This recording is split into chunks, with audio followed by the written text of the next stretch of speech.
Hi నమస్తే అండి. ఈరోజు మనము ఈ వర్షాకాలంలో వచ్చే కాసరకాయలు చూద్దామండి. ఇవి రాయలసీమ వైపు ఎక్కువ దొరుకుతాయి. చాలా చిన్నగా ఉంటాయి.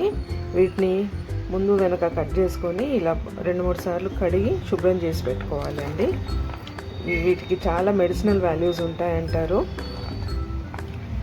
ఈ వర్షాకాలంలో మాత్రమే దొరుకుతాయండి ఇవి. వీటితోని ఫ్రై చూసుకుందాము. ఒక మందపాటి మూకుండ తీసుకుందామండి.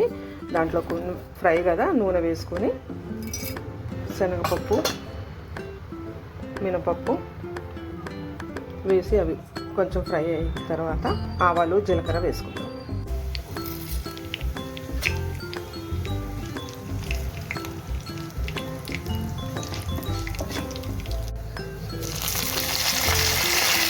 కరివేపాకు ఉల్లిపాయ ఇవి బాగా ఎర్రగా అయ్యే వరకు వేయించుకోవాలి.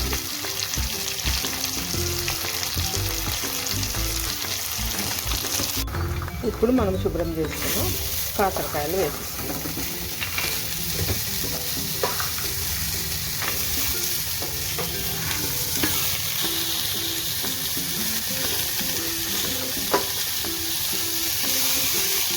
బాగా కలిపేసి మూత పెట్టేద్దామండి. దానికున్న తడితోనే అవి మగ్గిపోతాయి. లేదు అంటే కొంచెం వాటర్ కలిపేసుకోవచ్చు. చూడండి బాగా మగ్గిపోయాయి కదా. ఇంకా దగ్గరికి మగ్గిపోయిన తర్వాత కొంచెం సేపట్లో ఒక 5 నిమిషాల్లో మగ్గిపోతాయండి ఇవి. ఇప్పుడు మనం ప్రిపేర్ చేసుకున్న ఎండు కొబ్బరి పుట్నాల పప్పు వెల్లుల్లి పొడి ఉంది కదా, దాన్ని వేసేసుకుందాం.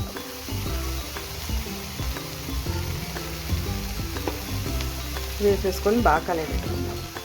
ఎంతో టేస్టీగా ఉండే కాసరకాయలు వేపుడుకు రెడీ అండి. ఇది అన్నంలోకి చపాతీలోకి చాలా బాగుంటుంది.